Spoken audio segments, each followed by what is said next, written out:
Nesta semana, o ex-presidente Lula esteve em Brasília. Na ocasião, como a Thalita acabou de falar, ele se encontrou com políticos e visitou o acampamento Terra Livre, que se reuniu com representantes dos povos originários de todo o país. Para falar sobre essa questão, nós conversamos agora com o Wellington Dias, ex-governador do Piauí. Boa noite, governador. Seja muito bem-vindo. Olha, é um prazer, Cosmo Silva, você, aqui também a Thalita Galha, é um prazer saudar aqui todos que nos acompanham aqui pela TVT. É uma alegria muito grande aqui do Piauí poder participar com vocês aqui desse momento. Maravilha.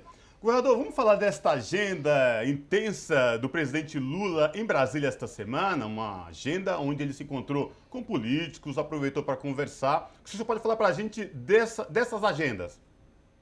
Olha, primeiro eu tive o privilégio de participar a convite do presidente, não é, ali do acampamento Terra Livre, já um ato que acontece há bastante tempo, com a presença, chegou no pico a cerca de 8 mil indígenas aproximadamente, os povos das origens, como a gente chama. E ali, eu que sou índio descendente com muito orgulho, né, da nação G, da tribo de Jaicó, tudo que a gente estuda aqui, o Piauí, foi uma alegria. Ali foi um momento em que tivemos a presença de todas as nações indígenas, às vezes parece estranho, nações indígenas, sim, quando os indígenas receberam aqui, quando aqui chegou, ali na época do Cabral, talvez até antes dele, os primeiros que vieram da Europa, depois da África, da América do Norte, aqui nessa região do Brasil, nós tínhamos já pessoas que habitavam, aliás, bem antes de 1500, como a gente normalmente aprende na escola. Basta ver o Piauí, ali na Serra da Capivara, como em outras regiões do Brasil, se comprova um estudo científico, né, carbono 18, com a apreciação de vários restos que são encontrados. Ali, a presença humana já há 50 mil anos atrás. Então, veja, aqui era uma terra habitada, aqui tinha a presença de várias nações, e nesse encontro em Brasília, a presença de 37 etnias. Veja, eu estou falando de línguas, né? O Guarani, o Tupi, várias línguas faladas pelos povos originários. Ali nós tivemos, de um lado, uma homenagem ao presidente Lula, todos os líderes representando todas as regiões do Brasil ali entregaram ao presidente um agradecimento, inclusive alguns presentes, onde ali reconheciam que Luiz Inácio Lula da Silva e depois a Dilma foi o melhor momento para os povos indígenas, para os povos das origens ali, aqui no Brasil. A evolução que tivemos ali na educação, ali foram apresentadas os já bons resultados, jovens que ali por conta das mudanças que o Lula implementou a partir da Conferência de Educação, a presença de técnicos, pessoas da área de educação superior, pessoas com mestrado, doutorado, ou seja, e ali também um momento político, onde entregaram uma pauta em que o presidente Lula se prontificou, não é, de um lado, a resgatar, ali a recuperar ali retrocessos que tivemos agora com o presidente Jair Bolsonaro, ou seja, a permissão de invasão por terras, pela mineração ilegal, madeireiros ilegais, a violência, estupro de mulheres, ali todo esse retrocesso em relação à saúde, hoje faltando até medicamento em relação à educação. Nós estamos falando de cerca de 1 milhão de pessoas que no Brasil se reconhecem como indígenas e hoje não são valorizados. E ele se comprometeu que, sendo eleito presidente do Brasil, se Deus quiser, não é, já em janeiro, ele quer voltar a ter um encontro com os líderes representativos das nações, não será um encontro tão grande como ele mesmo lembrou, mas para que se tenha, como outros países fizeram, uma pactuação para o emergencial, para o médio prazo e para o longo prazo. Foi um belo encontro, um momento extraordinário, com danças, com apresentações culturais e uma festa bonita, né? Uma festa, não é? Apesar de um momento ruim mas a alegria que a gente viu ali nesse momento de homenagem àquele que é um dos maiores líderes do Brasil e do mundo e que tem compromisso, sim, com os que mais precisam, os quilombolas, os deficientes e, é claro, também a população indígena de todas as regiões do Brasil. Governador, ainda sobre essa participação de Lula no acampamento Terra Livre, você já trouxe um pouquinho sobre esses comprometimentos, né, que ele fez. Ele se comprometeu a fazer um dia do revogaço, né? A deputada Joênia Wapichana fez esse pedido e ele se compromete a fazer um dia do revogaço, realmente anulando ações contrárias à população indígena que foram tomadas agora durante o governo Bolsonaro. E ele fala na criação de um ministério indígena, inclusive, pela primeira vez, né? Então, ele, para surpresa, inclusive, de muita gente, ele fala sobre a criação desse ministério e ele abre, de fato, esse diálogo com a população indígena. Na sexta-feira, inclusive, quinta-feira, encontro com as centrais sindicais, ele também falou, né, que ele quer ampliar o diálogo com vários setores da sociedade. Você tem visto essas articulações, inclusive políticas, que ele faz em Brasília, tem a ver com isso, de fato, também? É abrir diálogo, seja com setores da sociedade, seja com setores talvez mais à direita neste momento? É isso que Lula tenta fazer nesse momento? Olha, Thalita, eu acho que quem acompanha toda a história, toda a trajetória de Lula, sabe que ele é um doutor nessa área da articulação, uma experiência, uma vocação, uma capacidade de diálogo com os diferentes, não só com os que são do lado dele, e isso é tudo que o Brasil precisa, Eu tive o privilégio de acompanhá-lo já esses últimos dias, e especialmente segunda e terça, nessas agendas de Brasília. Só para você ter uma ideia, ali antes da ida ao acampamento, nós participamos de um momento com as lideranças. Ali as lideranças colocavam sobre essa situação da violência, essa situação, não é, da dificuldade que vivem em várias tribos, em várias regiões do Estado. A presença de pessoas armadas, de pistolagem, os assassinatos, né, ou seja, os Yanomami, que vivem uma situação delicadíssima. Então, veja, e ali o anúncio realmente foi uma surpresa para todos nós. Lá a gente sabia que ele ia participar dessa pactuação, ele já tinha sinalizado para isso na reunião preliminar. E quando ele externou, não, o momento é tão delicado que é importante ter uma área específica para cuidar, não é, desse resgate, desse momento de integração, desse momento de fazer, não é, com a presença indígena. E mais, além de ter uma área que seja comandado por alguém, não é, que possa legitimamente representar a população indígena. Então, eu acho que foi um momento especial. Eu destaco para ti, nessas agendas lá, a exemplo da articulação com as entidades do movimento sindical, ele também, em outra agenda que eu participei, dessa vez em São Paulo, também com a representação empresarial, ele tem dialogado também com segmentos, né, a academia, que vive um momento delicado, o pessoal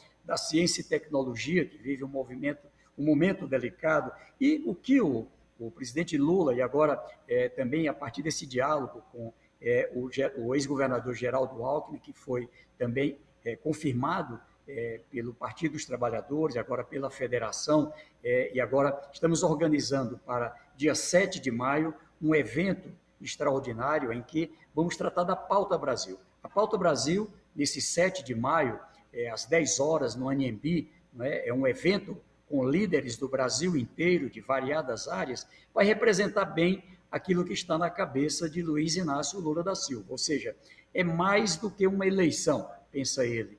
E ele diz, é mais do que um movimento de partidos, uma articulação de partidos, líderes de diferentes partidos, muito além mesmo da frente. Ele dialogou lá no encontro em Brasília com senadores, com bancada da Câmara Federal, de variados partidos que não estão propriamente ainda colocados como da coligação, embora estejamos abertos ao diálogo, do MDB, do PSD, ali do Solidariedade, Rede, e vários outros partidos, além, é claro, PSOL, PSB, PV, PCdoB, enfim.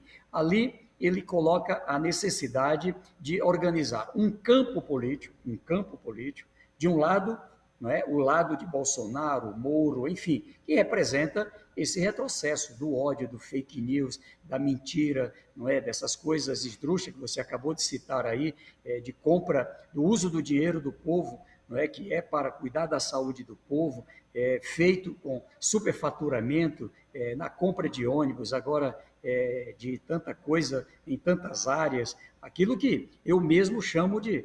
a gente já ficou feliz em ver os avanços do mundo, em sair do papel moeda para o cheque, eu que sou bancário, né? Depois para o cartão de crédito, para o Pix, e agora o que aqui no Piauí alguns líderes chamam de dinheiro mental, ou seja, o governo Bolsonaro inventou o dinheiro mental, ele sai aí fazendo contratos fictícios, o dinheiro só existe na mente, ele não existe, né? Contratos para uma escola de 20 milhões que libera 200 mil e não tem fonte, não tem orçamento. Então, isso é uma coisa de uma gigantesca irresponsabilidade fiscal, não é? E há necessidade de cuidar disso. Então, o diálogo do presidente é preciso que quem defende democracia, quem defende que o país não pode ser destruído, quem defende as universidades, quem defende uma política ambiental com sustentabilidade, quem defende a soberania, sim, do Brasil, mas uma política de respeito, de paz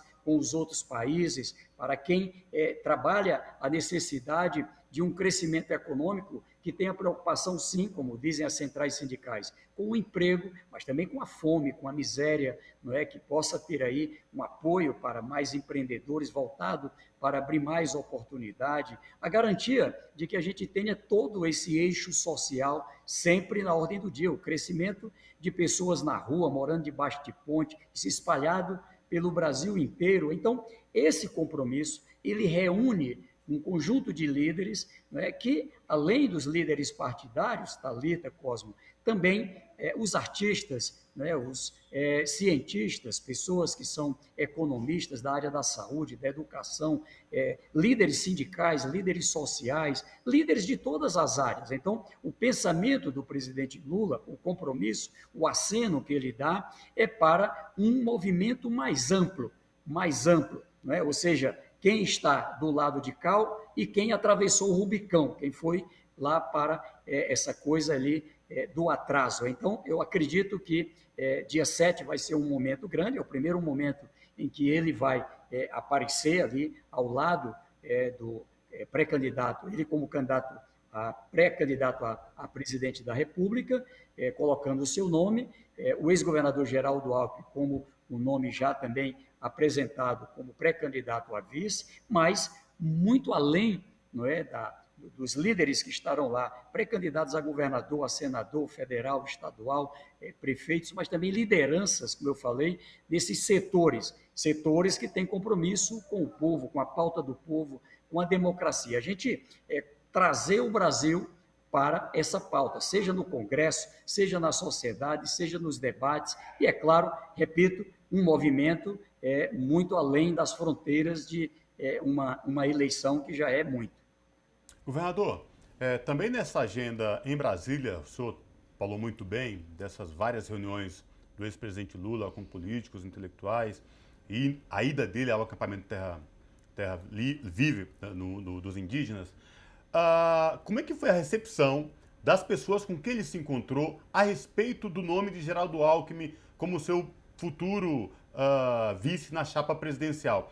O que falaram, não falaram, a percepção que o senhor teve, inclusive, do nome, porque aqui em São Paulo muito se falou do nome do Geraldo Alckmin para assumir aí a vice de Lula na chapa presidencial. Como é que foi a recepção em relação ao Alckmin aí em Brasília, quando ele esteve em Brasília? Olha, Cosmo, muito boa essa sua pergunta. Veja só, eu tive o privilégio de acompanhar ali 2001, 2002. Lula dizia, puxa, eu já fui candidato e já perdi eleições aí 3 vezes. Vou para a 4ª eleição ou pode ser outro. Então, eu quero que a gente dê um passo a mais. E ele nos apresentava ali uma proposta, não é, que marcou ali esse início do século XXI.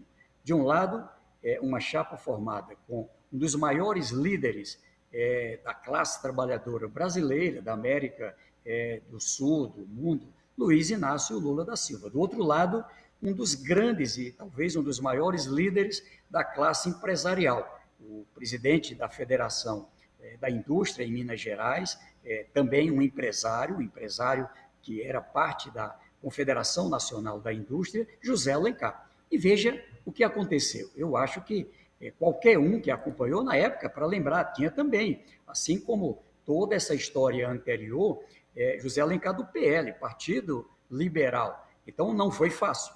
Mas eu acho que, olhando para a história de 2002 a 2010, infelizmente Deus nos levou José Alencar, mas um homem digno, extraordinário, que honrou o Brasil, junto com o presidente Lula, e fazendo o Brasil viver um dos mais importantes momentos em todas as áreas de crescimento. Isso aqui podemos dizer, não é, sem falsa modéstia, para todas as áreas, a evolução da economia. Foi um momento que ganharam os mais pobres, classe média, ganharam também os mais ricos. Claro que o andar de baixo ganhou mais, o Lula nunca escondeu esse seu compromisso de prioridade aos mais pobres. E veja, agora ele apresenta outro gesto, um gesto de líderes de dois partidos que disputaram a hegemonia política em 3 décadas, o PSDB e o PT, o Partido dos Trabalhadores, onde o Lula concorreu com Fernando Henrique Cardoso, com